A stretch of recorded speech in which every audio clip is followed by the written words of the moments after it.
이번 시간은 원가 배분하고 분별 원가 계산을 보도록 할게요. 여기서 이제 보조 부분 원가 배분 방법이 중요합니다. 저희 시험에서는. 그러면 원가 부분 방금 전에 봤죠? 원가 부분에는 뭐가 있었어요? 제조 부분이 있었고 보조 부분이 있었다는 거. 결국 제품 활동 직접 수행하는 것이 제조 부분이고 보조 부분은 지원하는 부분이죠. 간접적으로. 원가 추적 보시면 직접 원가는 추적이 가능하다고 그랬죠. 따라서 직접 원가에 대해서 특정 제품에 대해서 직접 부과하는 것을 의미하는 겁니다. 그리고 이러한 직접 원가를 제조 부분 아니면 보조 부분 등에 직접 부과하는 것도 추적이라고 표현합니다. 그러면 이제는 원가를 추적이 안 되는 게 있겠죠. 즉 이러한 원가에 대해서는 원가를 배부해야 됩니다. 즉 추적이 안 되는 원가를 뭐라고 했습니까? 간접 원가라고 했죠. 간접 원가. 그래서 우리가 제품 원가를 정확하게 계산하기 위해서는 간접 원가가 정확하게 이제 배부시키는 게 정확한 원가 계산의 방법의 가장 중요하다는 거 여러분들이 아셔야 돼요. 인과관계 기준 가장 합리적인 배분 방법입니다. 즉 결과를 야기시킨 원인에 따라서 원가를 배분하는 것. 즉 제품이 있어요. 그러면 그 제품을 만들기 위해서 들어간 비용이 있겠죠. 그곳에 직접 배분하는 게 이게 인과관계 기준이라고 합니다. 그리고 부담 능력, 이것은 말이 안 되는 거죠. 즉 매출이나 이익이 많은 부분에 배분한다. 그러니까 합리적이지 않어요. 그리고 수익 기준, 제공받은 효익이 있으면 그 크기에 따라서 원가를 배분하는 방법이다. 근데 이것도 합리적이지 않죠. 그리고 기타 공정성과 형평성 기준이 있는데 매우 포괄적이고 애매모호한 기준입니다. 가장 중요한 것은 원가를 배분할 적에 인과관계 기준에 따라서 배분하는 게 가장 합리적인 배분 방법이라고 생각하시면 되겠습니다. 그러면 분별 원가 계산, 즉 보조 부분하고 제조 부분이 있었죠. 여기를 어떻게 원가 계산을 할 것이냐. 결국 부문 직접비가 있으면 직접 부과합니다. 그리고 부문 간접비가 있어요. 그러면 배부 기준에 따라서 간접비를 보조 부분이나 제조 부분에 배부합니다. 그리고 3단계 보조 부분이 있었죠. 보조 부분에 직접비하고 간접비를 다 집계한 상태에서 이젠 어디다 배부해야 됩니까? 제조 부분에 배부해야겠죠. 제조 부분에 배부한 상태에서 마지막에 어떻게 제품에 부과한다는 거. 요 순서는 알고 계셔야 됩니다. 그러면 보조 부분에서 제조 부분으로 배부하고 제조 부분에서 최종적으로 제품으로 배부되는 거죠. 결국 보조 부분 원가는 제조 부분을 통한 간접적인 인과관계가 형성되는 거예요. 결국 제조 부분을 통해서 제품의 원가를 배분한다 이 얘기입니다. 그러면 부문 간접비에 대해서 어떻게 배분하는지 이것을 한번 보도록 할게요. 제가 인과관계에 따라서 한다고 했죠. 건물 감가상각비, 결국 컴퓨터 제조 공장이 100평 쓰고 그 다음에 TV 제조 공장이 200평 써요. 그러면 1대2로 배부하는 게 맞겠죠. 감가상각비는 점유 면적에 따라서 배부하는 겁니다. 그리고 전력비가 났어요. 당연히 전기 사용량이겠죠. 그 다음에 임차료, 재산세, 건물보험료 다 건물에 관련된 거예요. 그렇죠? 건물에 관련된 거기 때문에 점유 면적이 되는 겁니다. 그리고 만약 수선 유지비가 발생됐어요. 그러면 어디 수선했냐? A 공장을 수선했느냐? B 공장을 수선했느냐? C 공장을 수정했느냐에 따라서 수선 작업 시간으로 배부하는 게 맞습니다. 이게 부문 간접비 배부 기준인데 인과관계, 즉 생각해 보시면 여러분들이 쉽게 판단할 수가 있어요. 그리고 보조 부분 원가가 발생했어요. 공장 인사관리 부분 보세요. 결국 공장 인사관리는 누구를 관리하는 겁니까? 종업원들을 관리하는 거죠. 따라서 종업원 수가 많은 부서에 배부하게 돼 있어요. 그리고 전력 부분 마찬가지죠. 전력 사용량이 많은 부분. 그 다음에 용수, 이것은 물 사용하는 거죠. 결국 용수 소비량, 물 사용하는 것을 의미하는 겁니다. 그리고 식당 부분 보시면 A 공장 1000명, B 공장 10,000명 있어요. 그러면 당연히 B 공장에 많이 배부해야겠죠. 결국 종업원수에 따라서 배부한다고 보시면 되는 겁니다. 그리고 보조 부분 중에서 구매 부분이 있어요. 이것은 주문 횟수 또는 주문 금액에 따라서 배부한다고 보시면 되는 거겠습니다. 그 다음에 보조 부분 원가의 배부 방법을 한번 보도록 할게요. 여기에서 우리가 구분하는 것은 직접 배분법, 단계 배분법, 상호 배분법이 있는데, 보조 부분 용역 수수 관계를 고려하느냐 안 하느냐, 아니면 100% 인식하느냐에 따라서 나눕니다. 직접 배분법은 보조 부분 용역 수수 관계를 고려하지 않아요. 즉 보조 부분은 식당 부분, 전력 부분이 있다고 가정합시다. 제조 부분은 TV, 컴퓨터 부분이 있다고 가정합시다. 즉 식당에서 전력 부분, 즉 전력을 생산하는 사람들이 식당에 와서 식사하겠죠.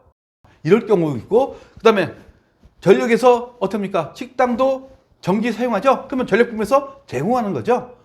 이러한 보조 부분 용역 수수를 아예 무시해버려요. 그래서 말 그대로 식당 부분에 발생한 원가를 TV 제조 부분하고 컴퓨터 제조 부분에 배부하는 게 직접 배분법입니다. 그리고 전력 부분도 마찬가지입니다. 그렇죠? 그래서 보조 부분과 용역 수수를 아예 무시하는 것을 직접 배분법이라고 합니다. 단계 배분법은 보조 부분하고 제조 부분이 있어요. 근데 보조 부분 간의 용역 수수 관계를 일부 인식한다. 결국 식당 부분에서 전력 부분을 먼저 배분한다고 보는 게 단계 배분법입니다. 역으로 전력 부분에서 식당 부분부터 먼저 배분할 수 있어요. 그러면 식당 부분에서 배분된 게 플러스 알파가 전력 부분에 가는 거죠. 그러면 전력 부분에 발생한 제조 간접비하고 요 플러스 알파를 더해 갖고 다시 배부하는 겁니다. 즉 제조 부분하고 컴퓨터 부분에 배분하는 거죠. 결국 식당 부분에서 발생된 제조 간접비는 전력 부분도 갑니다. 그렇죠? 그리고 TV, 컴퓨터 부분으로 가는데 전력 부분에서는 식당 부분으로 배분을 안 합니다. 이게 단계 배분법. 그 다음에 상호 배분법은 이것은 방정식을 써갖고 이 식당 부분하고 전력 부분에 대해서 보조 부분, 그러니까 용역수수를 전부 인식하는 거예요. 전부 인식, 즉 방정식을 사용합니다. 그래서 전산세무 1급에도 나오지 않아요. 재경관리사에서는 나옵니다. 그래서 기본적인 것만 아시면 되는 거예요.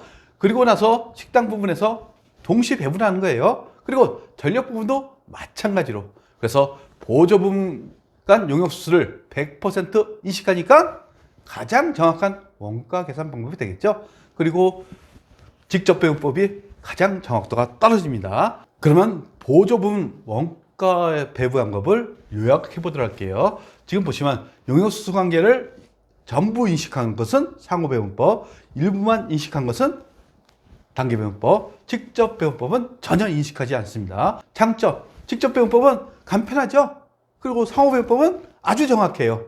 근데 단점 보시면 직접 배분법은 부정확하죠.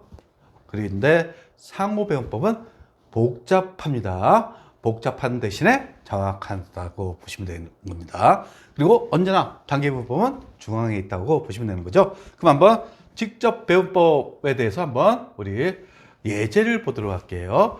지금 수선 부분에서 동력 부분에 50%, 20%, 30% 조립 절단 부분에 배분하는 겁니다. 동력 부분에서 수선 부분에 20%, 조립 부분에 40%, 절단 부분에 40% 이렇게 배분하는 거죠. 제조 간접비는 10만 원, 15만 원, 20만 원, 25만 원 이렇게 발생됐어요. 그러면 이 10만 원하고 15만 원을 배분하는 과정이죠. 근데 직접 배분법은 아예 고려를 안 합니다. 20, 50 없앤 상태에서 요거 갖고 이제 판단하는 거예요. 결국 수선 부분에서 20, 30, 동력 부분에서 40, 40. 결국 수선 부분에서 조립 부분에 40%, 절단 부분에 60%, 동력 부분에서 조립 부분에 50%, 절단 부분에 50% 이렇게 배분된다고 보시면 되는 거죠. 그러면 직접 배분법 보시면 보조 부분, 수선 부분, 동력 부분 15만 원 있고 제조 부분에는 조립 부분 20만 원, 25만 원 있죠. 결국 보조 부분 간 용역수수를 무시하는 것이 직접 배분법이에요. 결국 10만 원을 20대 30으로 배부하니까 40%, 60%죠. 따라서 4만 원 절단 부분에 6만 원 이렇게 배부하는 겁니다. 그리고 동력 부분에서는 40대 40이죠.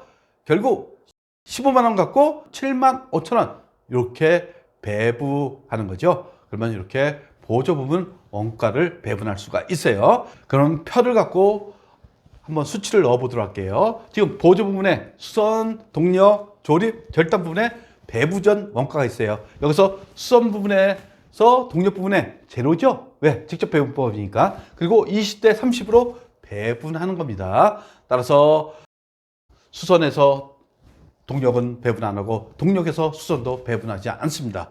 결국 10만 원을 이제 배부했어요. 그러면 어떻게 배부 원가는 제로가 되는 거죠? 그래서 4만 원하고 6만 원이 되는 겁니다. 그리고 이제 15만 원을 배부하는 거죠. 그러면 40대 40이니까 7만 5천 원, 7만 5천 원 이렇게 되는 거죠. 합치면 31만 5천 원. 그 다음에 절단 부분에 38만 5천 원. 이렇게 배부 총 제조간접비가 되는 겁니다. 그 다음에 보조부분 원가의 배부 방법에 행태별 배부, 행태별 모습 우리 공부했죠? 고정비하고 변동비가 있다는 거. 단일 배분율법은 전체 원가를 배분하는 방법입니다. 근데 이중 배분율법은 변동비는 실제 사용량, 고정비는 최대 사용 가능량으로 배부하게 돼 있다는 거. 그럼 한번 제가 예를 들어 보도록 할게요. A 사업부가 1000명이고 지금 B 사업부가 1000명으로 해갖고 식당을 지었어요. 2000명. 근데 실제 운영해 보니까 A 사업부는 500명 뿐이 안 돼요. B 사업부는 1000명이다 이겁니다. 결국 변동비, 식당에서 발생된 변동비는 실제 음식을 먹은 사람들 것 갖고 배부하면 되겠죠. 근데 고정비로 만약 A 사업부가 지금 500명 분을 배부하면 어디서 난리칩니까? B 사업부에서 난리치겠죠. 따라서 A, B 사업부를 정확하게 우리가 배부하는 것은 결국 A 사업부 때문에 지금 2,000명 건물을 지었죠. 그러면 요 고정비에 대해서는 최대 사용 가능량, 즉 1,000명 배부하라. 이게 이중 배분율법입니다. 따라서 고정비는 최대 사용 가능량으로 한다는 거, 그리고 변동비는 실제 사용량으로 배부하는 게 이중 배분율법입니다. 그러면 보조 부분 배부 방법하고 행태별 배부 방법이 같이 있죠. 이것을 어떻게 우리가 사용할 수 있느냐? 결국 용역수수 고려해 갖고는 세 가지 방법이 있고, 행태별로 보면 단일 배분율법하고 이중 배분율법이 있어요. 결국 직접 배분법을 두 가지로 다 사용할 수 있죠. 단일 배분율법, 이중 배분율법. 단계 배분법도 마찬가지입니다. 상호 배분법도 마찬가지죠. 결국 6가지 방법이 나타난다는 거. 즉 직접 단일 배분율법, 직접 이중 배분율법, 이렇게 보조 부분 원가를 배부할 수 있다는 거 여러분들이 아셔야 되는 겁니다.